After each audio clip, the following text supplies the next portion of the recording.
Hello there. What do you do if the engine overheats in a Nissan Micra K11? Well, the answers, some of which might surprise you, are in the owner's manual, so in this video we'll figure it out. Welcome to CarSpyTV.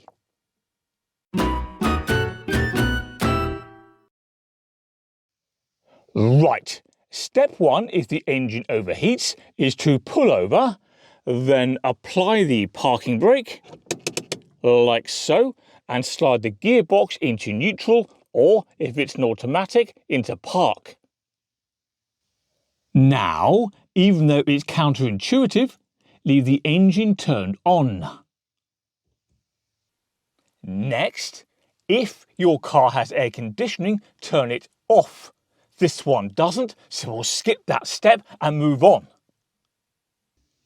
Now turn the heater to maximum heat, like so, and the fan to maximum speed. This draws hot air away from the engine and into the cabin, thus helping the engine cool down. Let's therefore open the windows to let the heat dissipate from the cabin as well.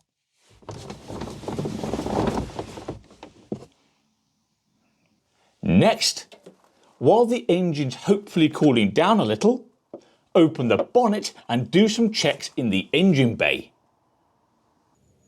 When you're under here, be careful not to touch anything hot or to get your fingers, hair or clothing trapped in anything that spins.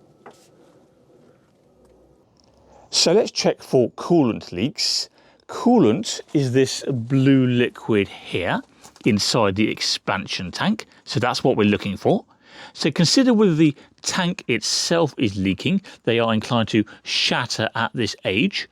Also check any rubber hoses, such as this one, that coolant travels through, and there are various other hoses down here.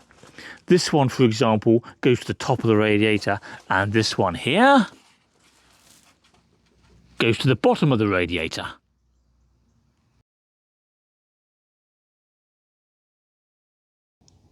Also consider whether there's a coolant leak from the radiator itself. That's this large rectangular thing here. So check along its top edge up there, check the middle, and of course check all the way down there at the bottom. And it's a good idea to have a look at the back of the radiator too. There's part of it.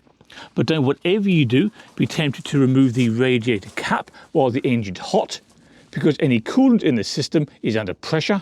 It's also hot, so removing the cap could let the coolant fire out at high speed and burn you.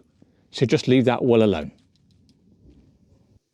By the way, although this is counterintuitive, now is not the best time to check the level of the coolant in the expansion tank. Why? Because the engine has to be cold to get an accurate reading. That said, in this scenario, it's reassuring to see at least some coolant in there. So, just have a general look around for coolant leaks, including on the ground underneath the car, and if there is a leak, turn the engine off. Next, we need to inspect a rubber belt on the front of the engine. Now, there are a couple on this little 1 litre petrol engine, but the one of interest to us today is that one there. That belt powers a pump that circulates coolant around the engine, so if the belt's missing, damaged or loose, the car can overheat. So, have a quick look down there for any such issues, and if you see one, turn the engine off. Naturally though, the drive belt is a prime example of where you don't want to stick your fingers if the engine's turned on, because, well, you might hurt them. If the engine's overheating, it's also worth checking that the fan on the back of the radiator is spinning. And to find the fan, simply look down there See it? And if that fan isn't spinning, simply turn the engine off.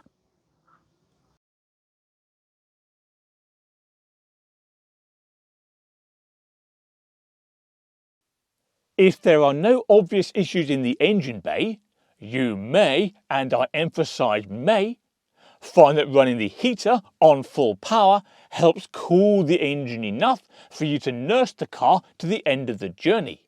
This of course assumes that you also drive it as gently as practical.